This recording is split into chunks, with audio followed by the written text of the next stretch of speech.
This is 3 News Daily. Hello, everyone. Welcome back to 3 News Daily on this Tuesday, April 25th. I'm Stephanie Haney here with your top stories from around Northeast Ohio. And we're continuing our coverage this afternoon on the fallout of a grand jury's decision not to charge officers for the killing of Jayland Walker. Ohio's Congress member Emilia Sykes is now calling on the Department of Justice to investigate the practices of Akron Police. She's calling this moment, quote, an opportunity to implement more community-focused policing that serves the needs of every segment of this community. Last night, members of several Akron churches got together to talk about what's next for police reform. People who were there were invited to ask questions and share their opinions on the outcome of the case and what it means for the community. The question we're facing is whether in the years ahead we have more freedom or less freedom, more rights or fewer. I know what I want the answer to be, and I think you do too. This is not a time to be complacent. That's why I'm running for re-election. Well, you heard it there, folks. This morning, President Joe Biden officially announced that he'll run for re-election in 2024. Sources tell NBC Biden's re-election campaign theme will be finish the job as the administration looks ahead to a potential Biden-Trump rematch.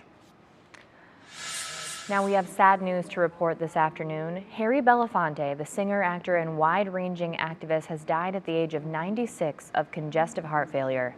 Belafonte studied acting in New York, but then turned to music and eventually developed his signature sound. His 1956 album Calypso was the first LP to sell more than 1 million copies within a year. He was soon nicknamed the King of Calypso. Belafonte was passionate about civil rights and a close confidant of Dr. Martin Luther King. He even helped bring the biggest names in music together to record We Are the World, which raised millions for victims of famine. Belafonte passed away in his New York home with his wife Pamela by his side. We're thinking of them today. Now, it is National Infertility Awareness Week, and infertility is something that affects 1 in 5 women in the United States. This could mean a woman has trouble getting pregnant or carrying a baby to term. Women who struggle with this issue can feel isolated and frustrated. In today's Mom Squad, our Maureen Kyle talked to Dr. Brianna Guan, a naturopathic physician and mother of 4, who says fertility rates have been declining, and she says the environment can have a lot to do with that. Polycystic ovarian syndrome is one of the major hormonal causes of fertility issues, and that's simply a mismatch. So a woman with that sort of genetic profile is supported and does well to, be physically active, have a very lean diet. And, our modern world, we're often bombarded with sugar and inactivity, carbohydrates. And so there's also chemical exposures that we're facing that are impacting our fertility as well. A lot of things that we just don't even think about on the day-to-day. Dr. Guan says by going clean with household products and things like shampoos and personal care items, that can cut down on some of the environmental toxins. If you've been having a hard time getting pregnant for more than a year, that's when doctors recommend looking closely at other issues that might be affecting your fertility health. Now, in this episode, we talk in depth about how to make major changes to improve your fertility health and also what vitamins and supplements Dr. Guan recommends to her patients. You can watch the entire episode on WKYC Plus, which you can find on your Roku and Fire TV. You might be watching this on WKYC Plus right now. You can also see it on our WKYC YouTube channel. Now, last night, a West Geauga High School junior was honored for his role in stopping a potential mass shooting at the school earlier this month. Our Lydia Aspara sat down with Casey Orlowski and his mom. Here's his story. Scared of the bullet. I was scared that someone was going to use that bullet during the school day, and that's why I went up to the school resource officer. For Casey Orlowski, April 3rd is a day he will never forget. Neither will his mom, April. That's the day this 18-year-old Brandon Morissette brought a gun to school. I went to the bathroom and went to the handicap stall, which is the most obvious stall, and went in there, and I found the bullet standing up. He was standing out on top of the toilet. Soon after, he sent this text to April. I went to the bathroom during first period, and I went to a stall, and I found a 9mm on the toilet. I told the cop, VP, and the principal about it. Then April texted, "You found a gun or bullet?" He responds with one word, bullet. Casey knew he had to report it. I need to make an end of this right now. I have the chance. Like I had the key. I had the key to stop it. The bullet being the key. What shocked me was that he didn't touch the bullet, like he knew enough when he saw it not to touch it. And while the school investigated, Casey was sent back to class. At that day, I was working on a worksheet with him. Brandon had his backpack with a gun and a knife sitting right next to him and Casey. I definitely still have a problem with them sending him back into the classroom because I feel like they weren't taking the threat seriously. Brandon Morissette admitted to police he wanted to commit a mass shooting at West Geauga High School, but police and the school believed the plot was foiled because of Casey. On Monday, he was honored for the courage to come forward and speak up, which oftentimes police say kids don't. Casey is humbled by the accolades, yet feels bad for Morissette, who Casey says had been struggling emotionally since the loss of his mother, a loss Casey knows so well when he lost his own birth mother. April and his dad have been filling the void ever since.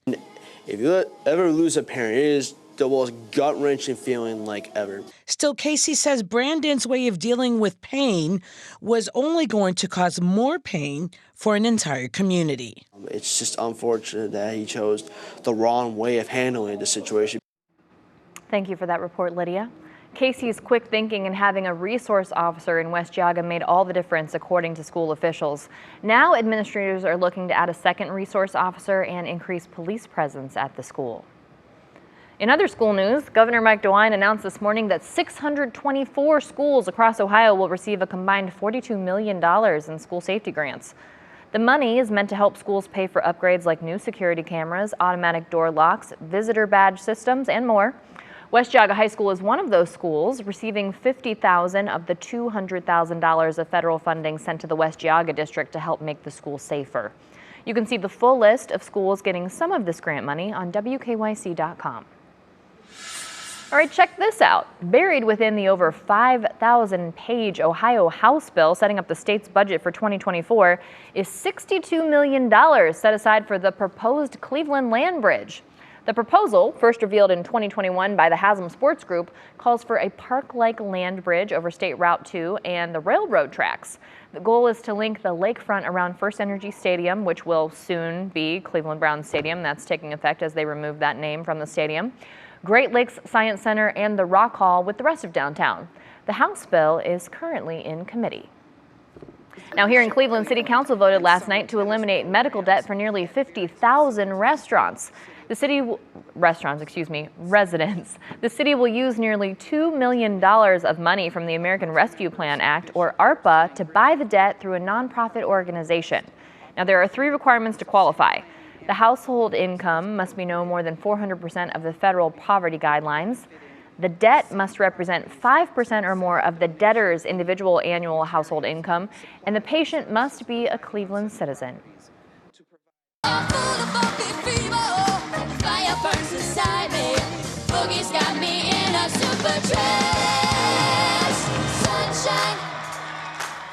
Sorelle, that's Sorelle there. They made it through another round on The Voice last night, singing Blame It on the Boogie.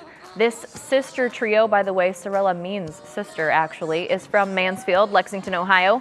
They're on Team Chance this season, and they beat Team Niles' Tiana Gross during the battle rounds.